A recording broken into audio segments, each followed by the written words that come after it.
LCBN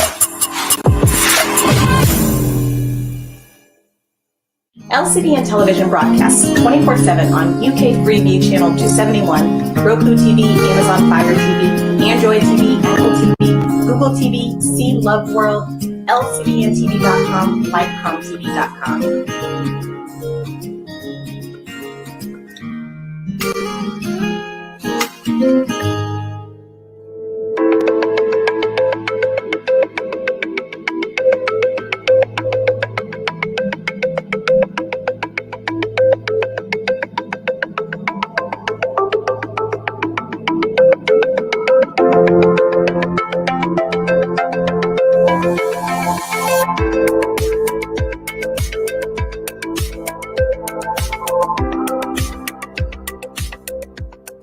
Good evening, and welcome to another episode of Conversations with Lydia. My name is Lydia Khalil. Today we're going to talk about adoption. Do believers adopt? Why a believer will come to make that decision? What is the motivation? What joy, what challenges they face by that decision? Today we have a couple who have been married for a pretty long time, 27 years and counting. Please join me as we welcome Abiodun and Kola to conversation. Thank you. Thank you for having us. Thank you for obliging me and wanting to share your journey of adoption. I sort of asked the question before you guys came on to say, do believers adopt, and what takes a believer, what motivates a believer to make that decision after years of trying to conceive, and that didn't happen. So anyway, maybe both of you can talk a little bit about yourself before we start talking about the topic and about the baby you decided to adopt. Yeah. So yes, my name is Wole, and this is my wife Abiodun. I'm a computer programmer, and I'm a solicitor. Uh-huh. So, How long have you been married? I sort of gave it a little bit away. Yeah. yes. And you're right, 27 and counting. In October we'll be married 28 years. Yeah. Wow. Yeah. That's a long time. A pretty long time. So Yeah. how did you meet? Interesting. We met during a service year. You know, back in Nigeria, you have this 1 year compulsory National Youth Service Cup that you all graduates have to partake in. So we kind of served together in Lagos State, Nigeria, and then we were part of the Christian Corpus Fellowship, which is actually where we first met. At the time, I didn't really know much about him. So we just used to sort of gather every Sunday, and every now and again we would sort of go on retreats together as a sort of like a fellowship. And that's where we first met. Now, Wole has a recollection of when he first met me. I don't remember anything about it. Yeah, it was at one of those retreats that we went to as a fellowship. And I remember that we when in one of the earlier sessions, because we all knew as Christians from different parts of the country all came together and we didn't know each other. They said, well, go around and introduce yourselves to someone that you don't know, so you've not met before. And I happened to turn around and there she was. I asked her what her name was, and she told me, and asked first name, surname, and surname was one I hadn't heard before. So I asked her how to pronounce it, and she told me, and apparently I was able to pronounce it properly. And I sort of from that point on had my eye on her and said, not bad. Not bad. Not bad. She is bad. The truth was, I really didn't. When I first met him, I never really had any sort of romantic inclinations at all. But anyway, we got talking. We became really, really good friends, very close friends. We kind of sort of shared the same values. And I remember during that service year, when I had other suitors who were kind of interested in me, I remember confiding in him and just saying, oh, what do you think? So-and-so is showing an interest in me. And he would just sort of encourage me and advise me, just pray about it, don't just dismiss it. But little did I know that he was actually interested in me himself. Yeah. So, yeah. And then when the service year ended, he kind of, before the service year ended, he said to me, actually, I really think that you are the one for me. And I thought, oh my God, I felt so betrayed. I thought, wow, I'm sharing all my secrets with you. So yeah, so I just withdrew. I just really withdrew. I withdrew at that point. I thought, no. It was just pretty good about it. I mean, she didn't throw me out of the house. So he was busy counseling the other people out of exactly. But the truth was he really gave me very good advice. He never discouraged me. He always said, you know what, just pray about it, don't dismiss it. And I thought, pray about what? I'm not really interested in this guy.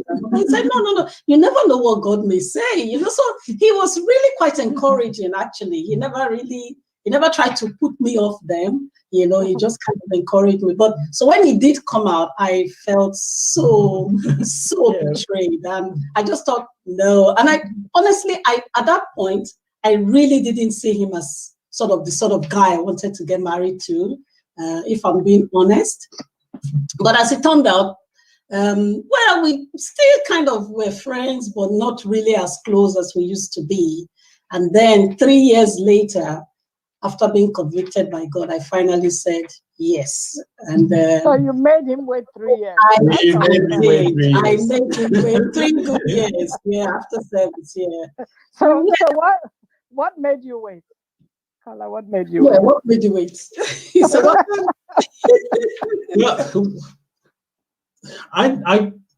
Yeah, that's a question I haven't actually thought about before. What made me wait? I was what I wanted to do. I wanted God's will. It was important that whoever was God's will for me is who I should get married to. And so I was when I spoke to her before and she said no.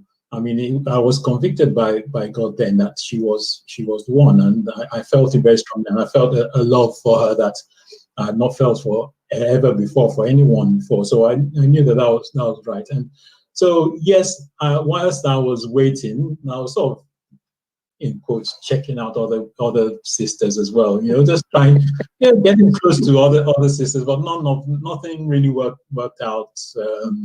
There were one or two that I thought, something could be happening here, but it really never panned out. And then after 3 years, when she said yes, and then God has kept me all this while. No one else has come along, so let's go for it. So it looks like you were hedging your bets. A little bit, yes.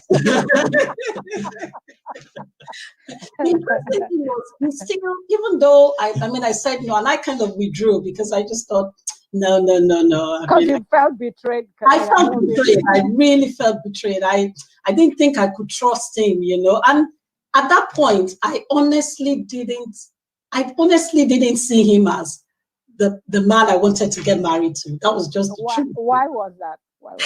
It's funny because Wole, if you had seen Wole those days, oh my God.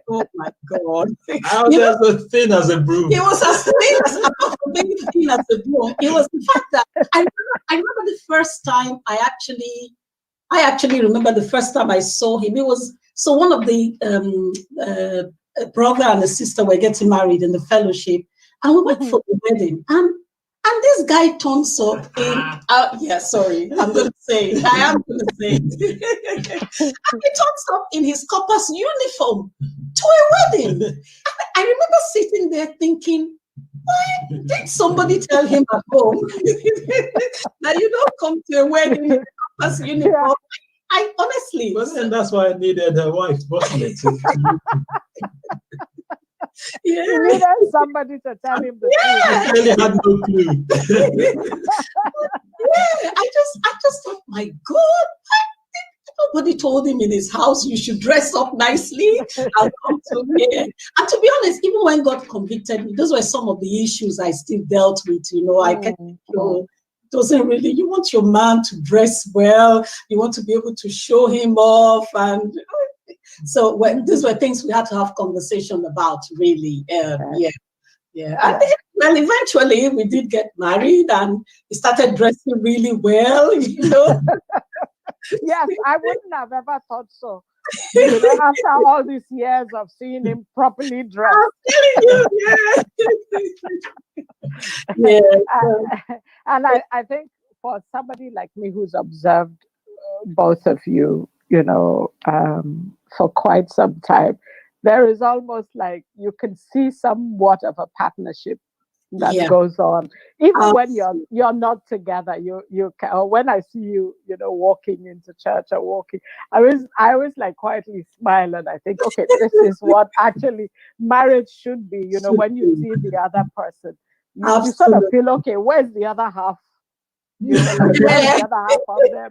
And if I see you on stage, I'm thinking, okay, where's he? And then I see him at the camera or the back of the, I'm like, okay, them, both of them are here. But I think your journey is interesting because I guess loads of young people will be watching, and there is this idea sometimes that we feel God is going to bring the name in a basket and say, "Thus said the Lord." But you could see with yours there was the human part of it. Saying, absolutely. He betrayed me. Yeah. Well, she said no. Maybe there is something else, but God kept the two of you until the time was right. He did. And, you know the story about Gideon putting out fleeces. I put a lot of fleeces to God. Even after he convicted me, there were so many things, I was thinking, okay, God, I found out, can I say it?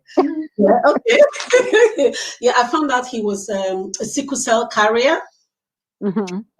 And when I was growing up in the home where I grew up, they always drummed it into my ears that don't marry an AS, don't marry an AS, your children will be sicklers. And they drummed it. So when I found that, oh my God, I thought, oh God, here's another hurdle again. I have to get over. And I went and did my blood test, and as God will have it, it was an A. And it was like everything I threw at God.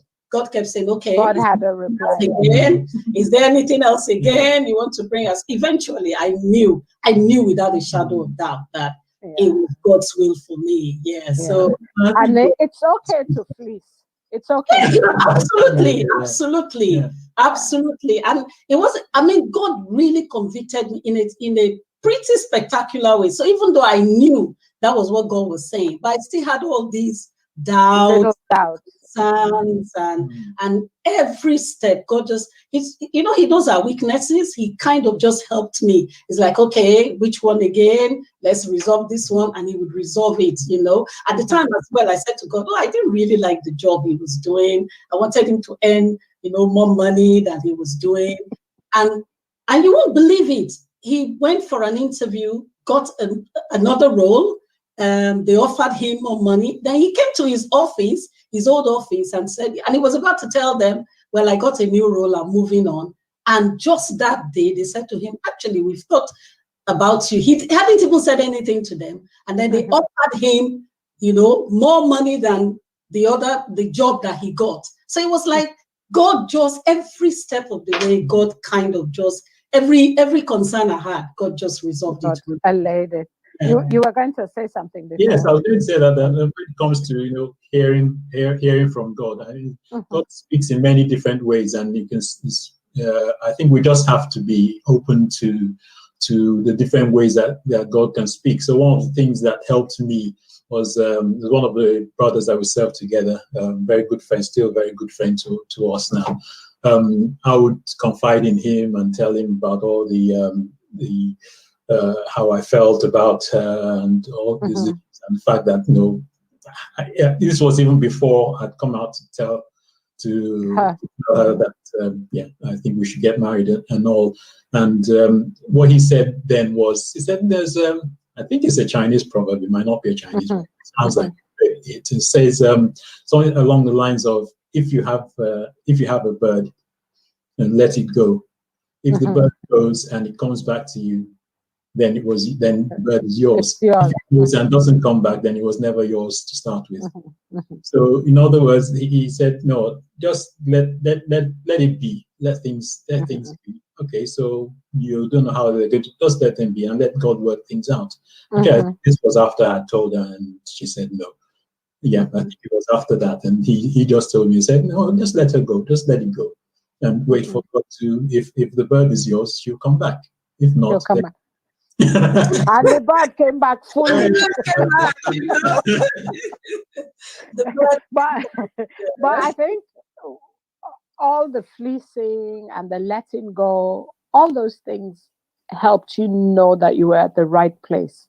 Absolutely. So that when challenges came, Absolutely. you didn't go back saying, am I sure I married the I'm like, right person? absolutely. You know, that was already settled. That was already settled. I think when people are not completely convinced they're in the right place, then when things happen, you know, just like Lot's wife, we want to now look back and say, you know, I wish, you know, when people come to me and they're having challenges in their mind, I'm like, it's okay. Nobody planned that life is going to be smooth sailing and the other person isn't going to sort of annoy you or cause you pain and distress. We just imagine that when people get married, you know, the other person is nice forever, not knowing that it's a forgiving game all absolutely game all the way.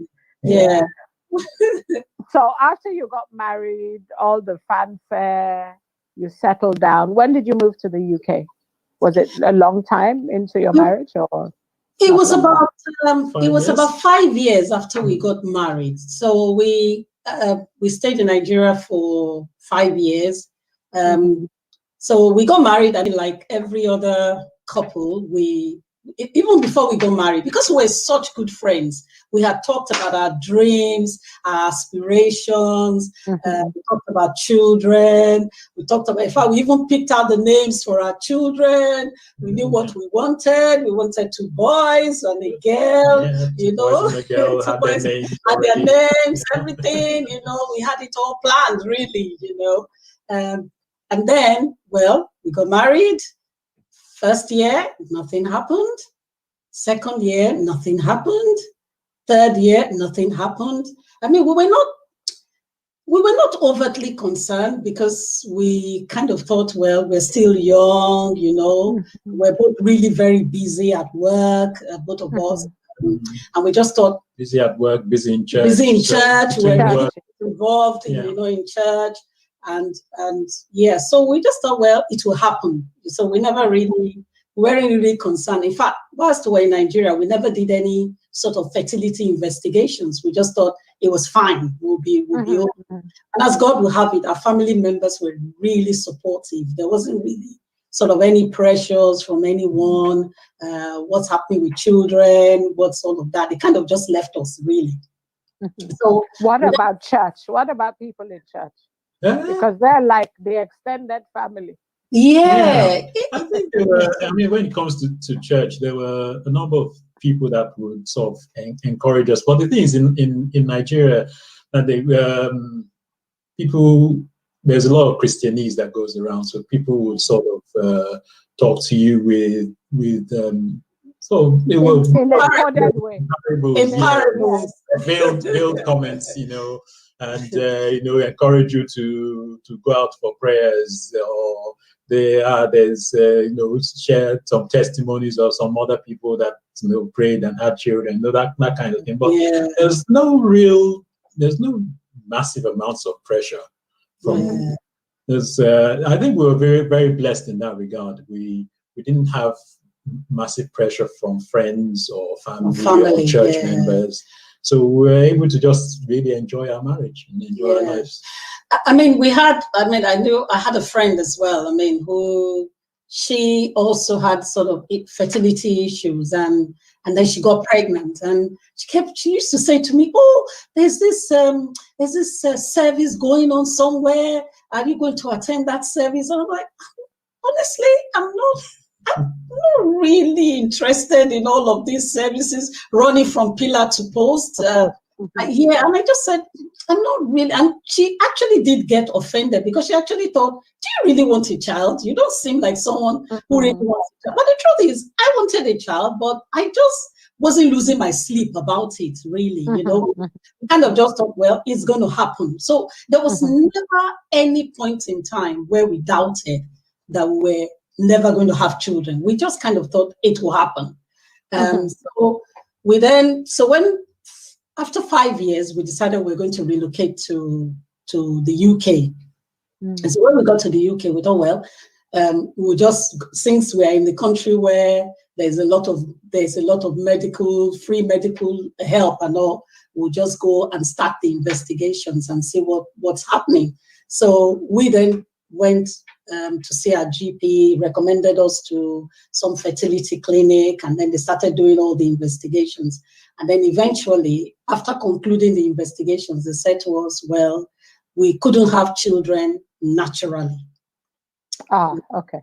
Yeah, they just said there was no way that we were going to have children naturally. So we had to look at doing IVF. So when they said that, was that a shock? It was a shock to us because somehow it never entered our heads that we will not be able to have children naturally, because we just thought, well, yeah, there was just some delay, something, maybe we're not doing the right thing. Right thing at the right time. Yes, exactly. We thought, well, maybe with being constantly stressed at work, you're not relaxing enough, and those sort of things. So we thought, well, with time, because we'd seen some other people who'd had delays and then they've gone on and had their children and all. So it was really a shock to us when they told us that there was no way that we could have a baby naturally. And without assistance. Yeah. Without being assisted. Yes, without being assisted. So they then said to us that we needed to come and do an IVF, and Wole also needed to do sort of procedure, and ITC, they called it, that he needed to do. And we just thought, okay, we'd heard you and all. We thought, all right, we'll take a break, because at that time, the whole investigations were starting to define our lives. You go for this treatment, you go for that test, you go for that. And they were just starting to define our lives. And we thought, you know what, we'll just give it a break, and we went back and said, okay, let's just give it a year, 2 years, and then we'll then go back and do the IVF and the treatment. Sorry. Okay, so you had the choice to wait, because sometimes when people are, I know, in their 30s, later on in their 30s, then there's time. Well, the NHS usually would say you're getting to that stage of life that they won't give you the treatment free. So you were still able to take time off. It's funny you should say that, because they didn't tell us that. So we just went away, and then when we went back, and we sort of gotten to a point where we said, okay, no, let's go ahead, let's get this treatment, let's go for it, because we had to be in the right place in our minds as well. Minds to accept. Yes. So when you went back to God, did you pray about it, or did you just how? Because it's quite big news. Yeah, this is not what young Christians who married what they believed was God's will for them. This is not the result we're supposed to get from heaven. Absolutely. And of course we prayed, but I guess for us, and it's funny, because we never, at no point in time did we ever doubt that we're going to have God was going to do it. Yeah, we were just so convinced that God was going to do it. We thought, okay, and we thought, well, we'll do all the medical that we needed to do. But because sometimes when we're going for these examinations, even though we're worried, we just believe that everything will be okay. Exactly. The results would be in our favor. Yeah. Absolutely. Yeah. So when they gave us that news, we were devastated, of course. We went back home and we thought, okay, well, at least we know that there's still a way to get pregnant. We'll go do the IVF and all, but we just wanted to have a break. We prayed and said, you know what, let's just take a break, let's relax. It's defining our lives now. We don't really want that in our life. Because just to talk about that, actually puts a lot of strain on people's marriages. Absolutely. That investigation, that going for the tests. Were either of you tired at that point, or you were tired together? You were tired, I guess. Or when you talk about even the effect on the marriage, I think one of the things, and you see, it's when God knows the journey you're going to have in life, He sort of prepares you in advance. We made decisions way back, even before we got married. We said, you know what, if anything happens in our marriage, we will never lay blame at each other's feet. You know, so when we did investigations, then it turned out that it was, Wole had low sperm count. And they said without doing the ICSI, there was even no way I could ever even get pregnant, you know, for them to do that.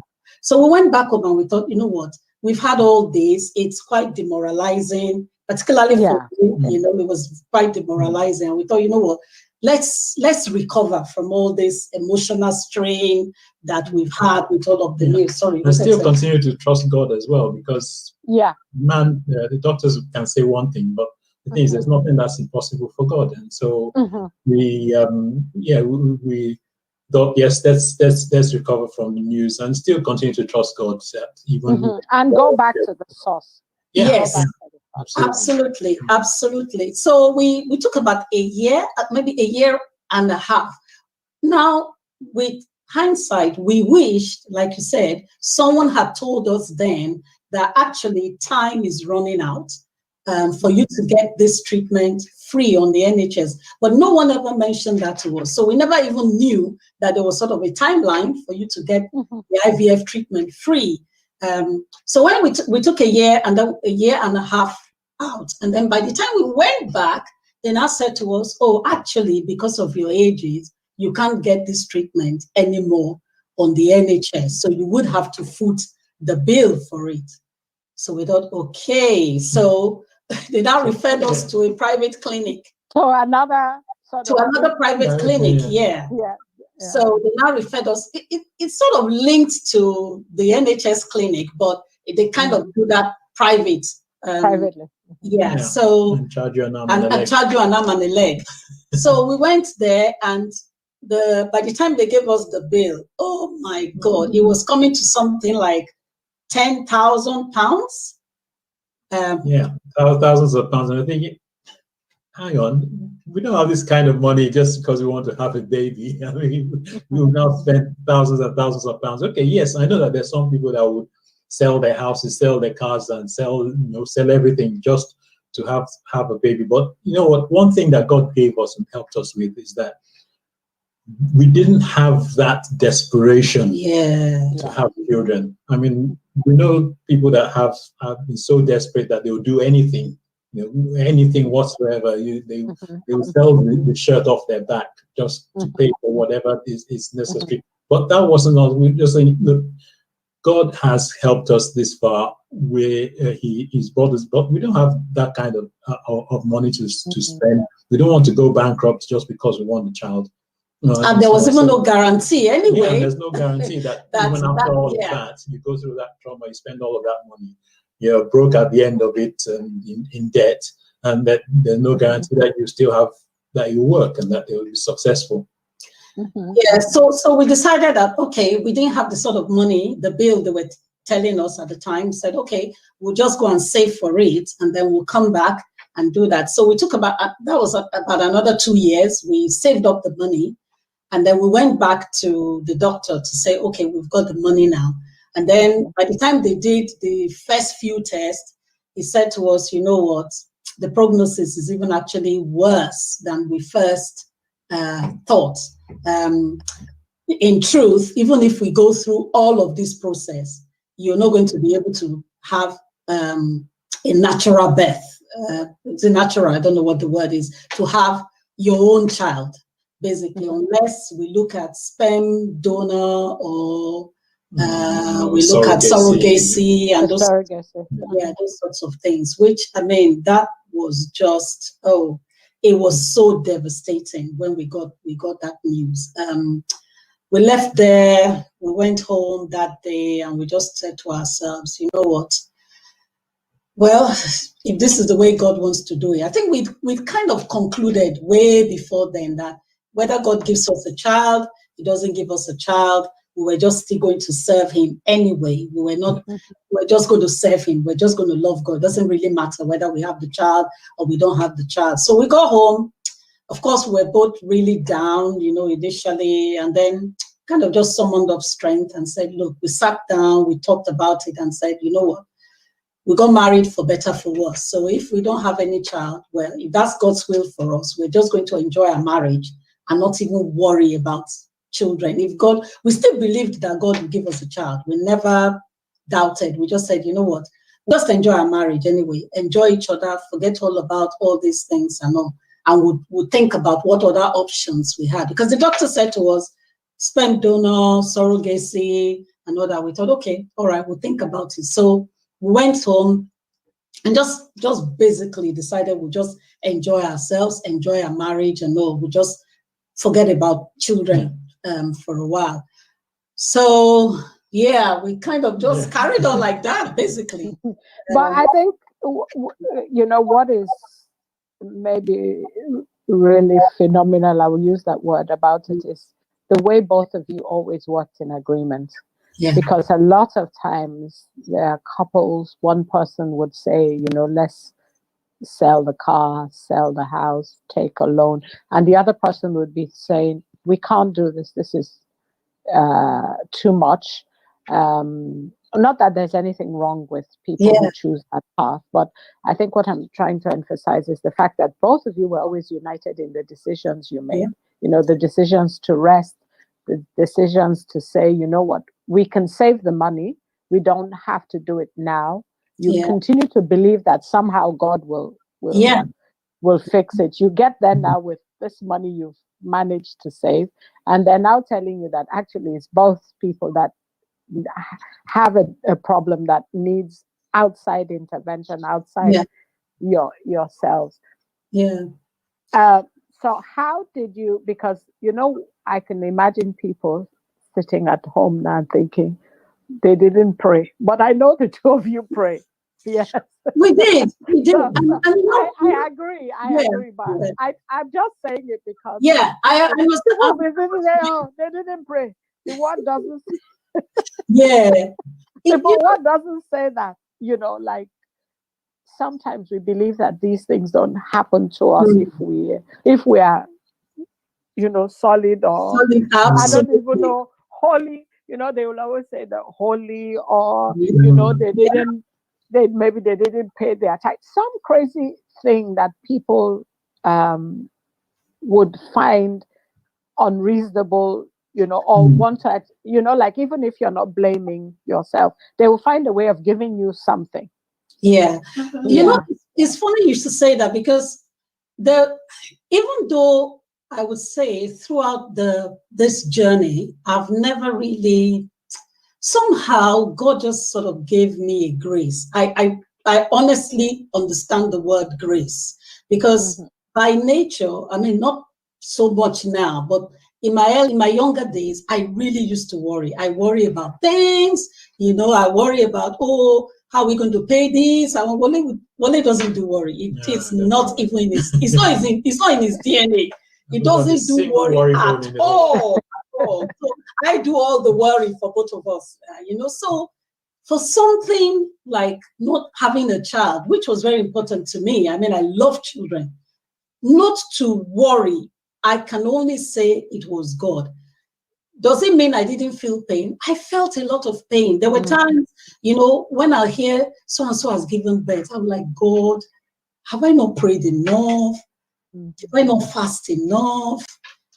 Is there anything? Have we done anything wrong, God? Please just let us know, and we'll amend. We'll make amends. You ask yourself all those questions. But one thing that God did for me, there was a day I was reading Luke chapter 1, and it talks there about Zechariah and Elizabeth. Mm-hmm. And the Bible says that they were both righteous, they were blameless, they obeyed all the commandments of God, but they had no children. When I read that verse, it just gave me a peace. It was like God was saying, these were my children. They were holy before me, they were righteous before me, but they still didn't have children until very, very late on. So that sort of gave me encouragement. So I stopped kind of worrying about maybe I didn't pray enough, maybe I didn't fast enough. And I just took that pressure off myself. And I said to God, God, you give me children, you don't give me children, I'm still just going to love you anyway. So, yeah. And How- that's an example. I mean, I said I was going to say the same thing too. And what I always said at that time was that there really isn't. There's no amount of prayer that Zechariah and Elizabeth could have prayed to have brought John the Baptist any earlier than he came. He was, God had destined him to come at the time when he came, at the age that they were when he came, and that was part of God's plan. And it's important that we submit ourselves to God's plan. Absolutely. Whatever that plan is. It might not be the plan that we thought we should be. It might not be the way we planned out our lives. But if you're submitted to God, then whatever his plan is, you know that it's the best. We don't see all the things. We don't have all the pieces. We only go one step at a time. Walking with God. And as the Bible says, you hear a voice behind you saying, "This is the way, walk in it." And so you listen out for that voice and just walk and have that relationship with God and walk with him. So if you're walking with God, then whatever his plan is, you know that it's the best for you. Yeah, absolutely. Absolutely. Yeah. And to rest in God's timing. That's what I'm hearing you people say. Oh, that yes. there is a time and a season for everything. And I guess when you see even people who got married later than you having children, and the children getting to this, significant milestones, 10 years, 11, they're going to secondary school, they're going to university. Some of them are probably even getting married now. Children. Yes, and now having children. Yeah. I mean, those times, there were times when I would go on a train, maybe a mother and the baby would just walk in, and you would just get that pain, in your heart. You just think, well, and then you think again, well, God, if this is the race you want me to run, that's fine, You just kind of encouraged yourselves, yourself. It wasn't that I didn't feel pain, I felt pain, but I think one thing that God just did for us, and we were not going to sit around and just wallow in sorrow and depression and all of those things. We just thought there's really no point for that. And we concluded, when I said to Wole, I said, you know what, it's not a case of it's your fault or it's my fault. It's a case of we got married, we said for better, for worse. So if we can't have this is it, we just enjoy ourselves. And that's what we decided to do. We just enjoyed ourselves. We go on holiday, we go to see places. We just enjoyed ourselves. And to be honest, adoption never came into my mind, if I'm being honest. It was never on my cards. Because I think for me, I thought, I didn't think I could actually love a child that wasn't really my own biological child. I never felt, and I also still had this thing at the back of my mind that, am I certain adoption is God's will for me? So adoption, even though we had people that had suggested adoption, or in fact, our pastor had actually suggested, like 8 years or 7 years ago, he had suggested adoption to us. And I remember leaving his office that day and thinking, is that the best that this man has for us? I really felt disappointed, if I'm being honest. I thought to myself, couldn't he even have prayed with us, for us to have our own biological child? I left there really disappointed, and I kind of just dismissed adoption. I just thought, because you were always waiting for that miracle. I was always waiting for it, saying God would do it. I believed in him. There was never a point where we doubted that God would not give us a child. There was never a point. So we kind of just carried on. Anyway, even my father-in-law suggested adoption to us. You know, my father-in-law back in Nigeria, he suggested, he thought to us, have you guys thought about adoption? You know, look into it. And we thought, yeah, we've heard. But I mean, Wole was more open to it. I just was not open to it at all. For that reason that I just never thought I could love a child that wasn't really my child. Yes, I can help, you know, as long as I don't say this is my child. So I kind of just dismissed it and never thought about it at all. So, Wole, at what point did you both decide, let's think or let's try adoption? At what point did we just? I think it was when we turned 50. Yes, to be it was honest. about, yes, when we turned 50. You have to let the cat out of the Yes, bag. look, my life, I'm very open, just like that. Really. I'm very, very open. Because But it's good because yeah.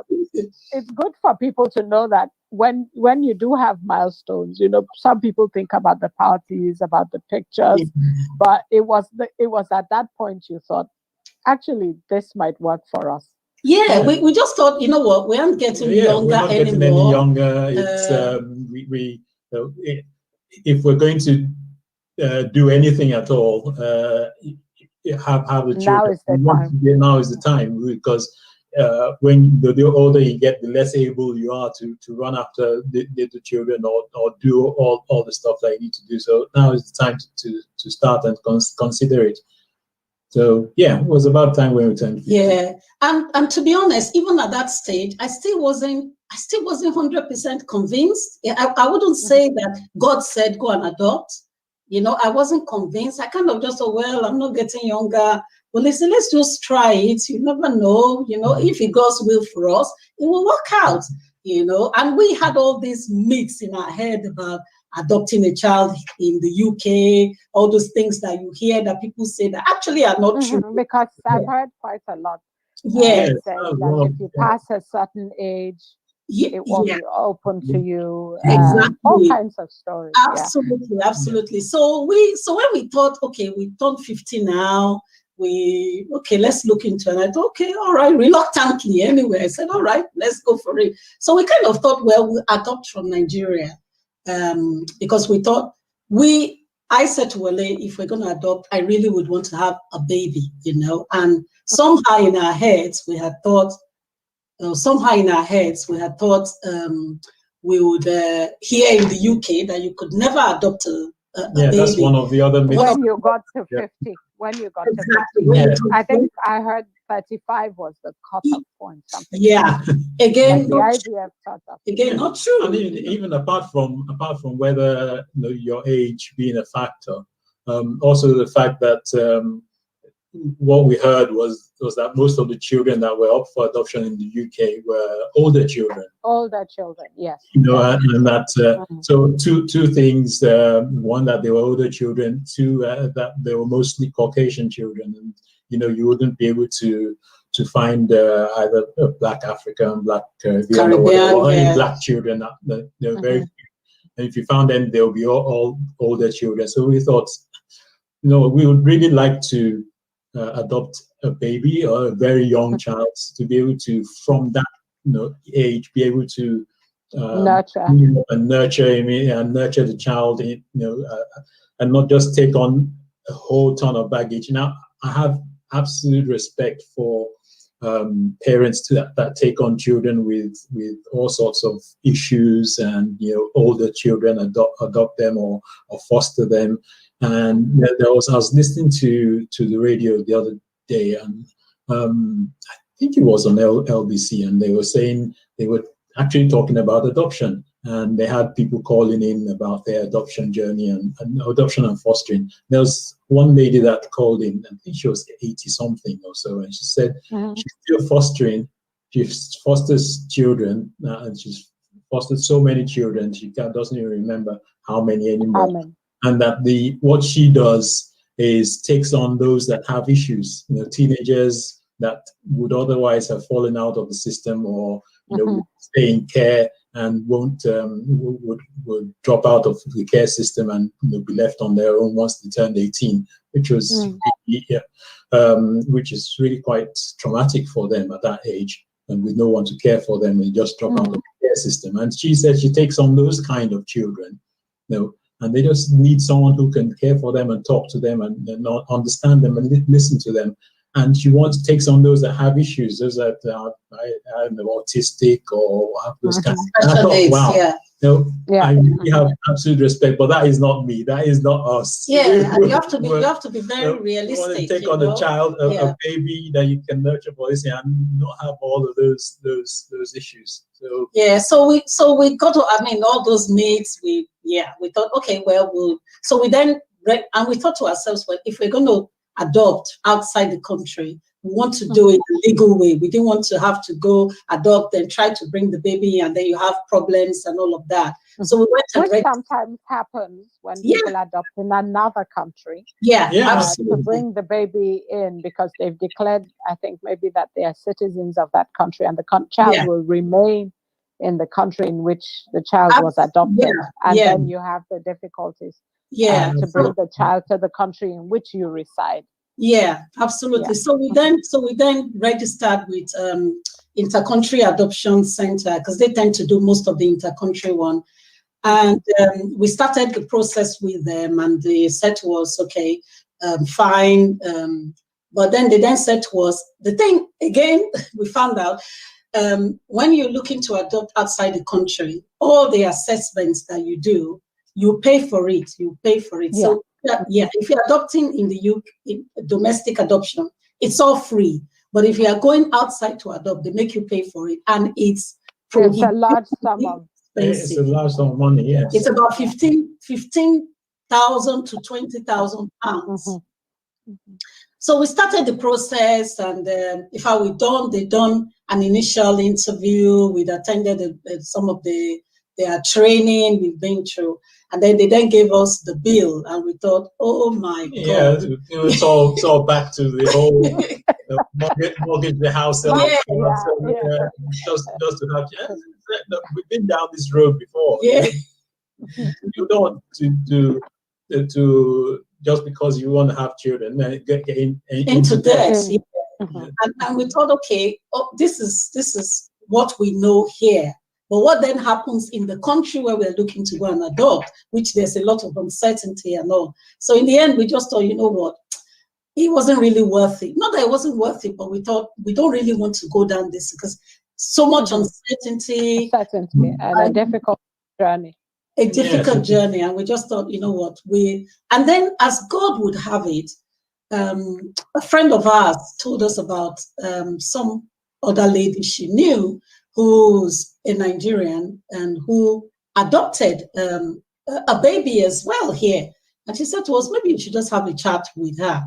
So I rang the lady and I spoke with her. And she said, oh, there are lots of babies here in the UK for adoption. She said, yeah. And so she was the first person who actually told me, you can adopt a baby. She said, I'm not just telling you because I actually did adopt a baby. And then so we said, okay, let's look into domestic adoption. So we kind of registered with our local authority. But I must confess to you, even through that process, I was just sort of going through the motions. I still had all my concerns. I still kept thinking, is this really God's will for me? Gideon had come back. I'm telling you, yeah. You know, I honestly, I kept saying, Gideon's please, except that this time now I was a bit more matured and I wasn't going to do places with you. Like, God, is this your choice for me? You know, I just had all those concerns. But I was going through it anyway. So but I think that's being real though, and being real with a God that is like your father or is your father. I think a lot of times we also pretend to God, you know, about not talking about the things that we want to ask, and then we pretend to other Christians like we don't have any doubts. We just we just believe God. Yeah. So I mean, so we kind of then we started the process and all, and it was really, really late in the process. Even after we got approved, I'm sure you're going to ask us to talk about the process, so I'm not going to sort of talk about it now. But even after we got approved to adopt, I still had my doubts. I still was concerned. And the way that God always works, he always finds a way. He understands how we are. So we had a friend of ours come to visit us in the house, and she was just talking. We were just chatting, and then she just kind of said, we are all adopted children. God adopted. I mean, it's not as if one does it. Hadn't had. I've heard that before. She said, we're all adopted children. So adoption is definitely a good thing as far as God is concerned. And the minute she said that, it was just like a peace just came over me. I thought, actually, that is so true. Even if God can never be against adoption, because it's always a good thing that you are giving a stable home to some child that would never have had that stable home. And I said, yeah, that's true. I'm adopted. God adopted me into his family. And that just gave me a peace. It just gave me a peace. After that, I just said, you know what, God, I'm submitted. If this is the way that you want to do it, I'm happy. But of course, I wasn't sure how I was going to love the child, when the child came. But I can tell you, oh my God. Actually, going back, just because this is formal, I think in the olden days, I would use that word, people would just maybe get a baby that a relative had and couldn't look after. Or, the parents had died. And I know loads of people that grew up in homes, but didn't know that actually the people who were nurturing them had been mom and dad. Were not actually their biological parents. But I think because now we have to go through a process, or people have realized that, we don't have children, then sort of to appear with a child can feel uncomfortable. Like, how do I explain this? How do I explain it? And us Africans as well, we found out when we were doing the intercountry adoption, one of the things we found out was a lot of the other countries have a lot of support group for people who are adopting, so people mainly from Asia, they have a lot of support group. The lady who sort of runs the Intercountry Adoption Center, she said to us, what? There are a lot of Africans who go home to adopt. They go through this process, they adopt. We've encouraged them to set up a support network to help other people who might want to go through the journey, but they always refuse because they say they just want to keep it secret. They don't want anybody to know. And Wole and I, we made up our minds then. We said, well, if we go through this process, we were just going to be very open about it, because it would have been a lot of help to us. Although we knew the lady, so the lady that I said a friend recommended to us, and she was very supportive. But it would have been really helpful way back before then if we knew other people who had come out and be open about it, and then we could have asked them questions, Even in church, we found out that quite a lot of people had adopted, but it was all hush-hush. Hush-hush, Nobody ever said anything, So it would have been really helpful to us if we knew other people like us. We could have spoken to them, all the myths we had in our heads. We could have, at least they would have been able to say to us, actually, no, it's not true, much earlier on. Who knows? We might have gone down this journey much earlier on, but a little bit earlier. Yeah, a little bit earlier. So you filled out the forms with the local authority. Then what did they do?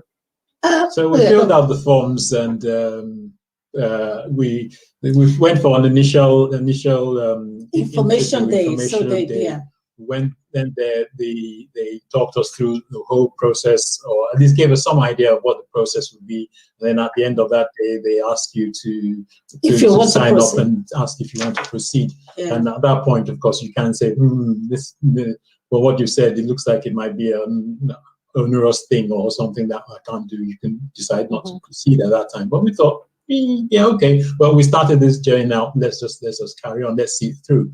So we signed up for for it there, and yeah, yes, go through it. yeah. You register your interest with the local authority, where your local authority. There are also other adoption agencies you can register with, but it still comes through your local authority some way, because your local authority manages all of the adoption and the support and all of that goes with it. So you register your interest, and then they go through your forms and all, and then you then get a call and they say, okay, we've gone through your forms.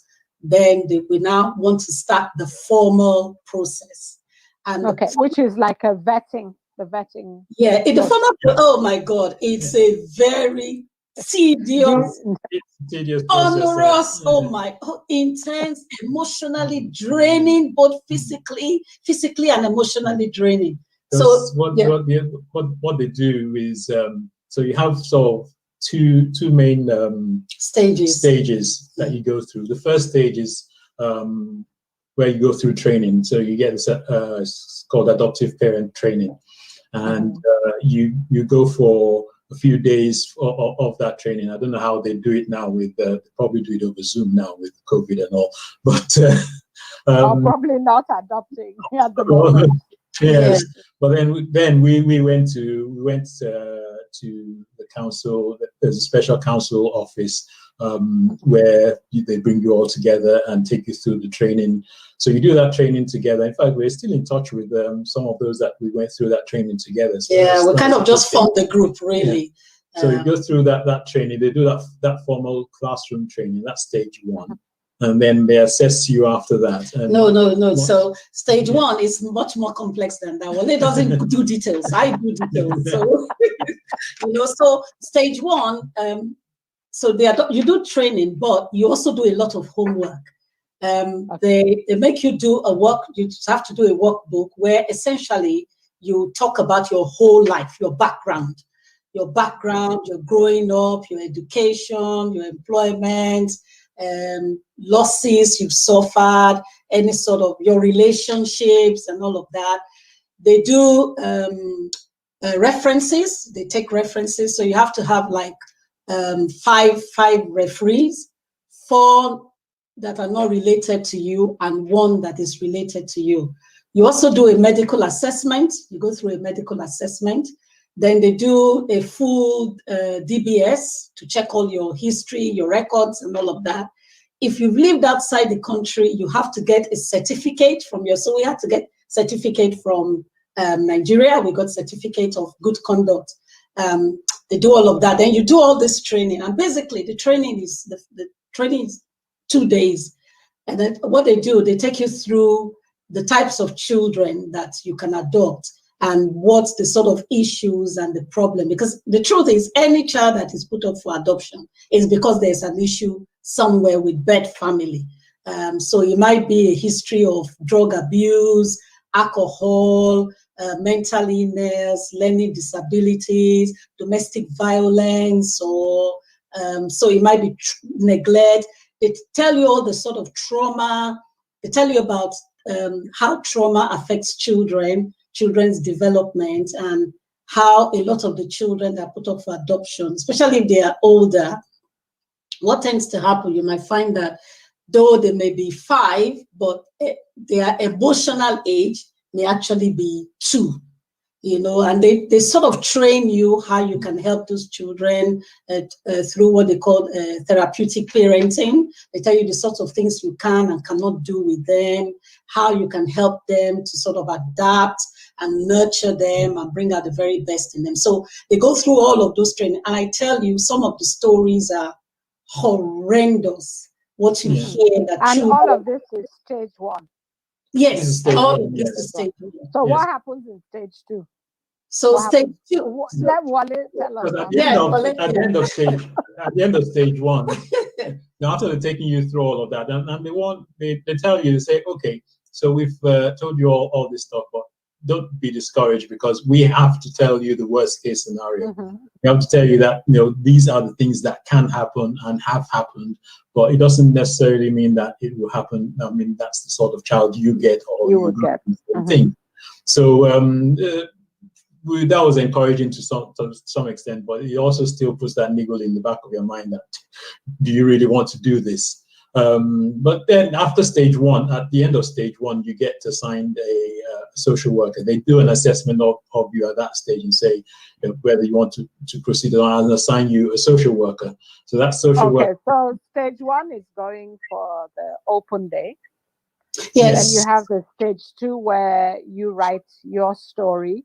No. You do that In stage one. Yeah. You do that in stage so one. Stage one is you write your story. The They medical also inform assessment, you. your reference. You So do you- your references. If you lived outside the UK, they want to know that you didn't commit a crime and run to the UK. Yeah.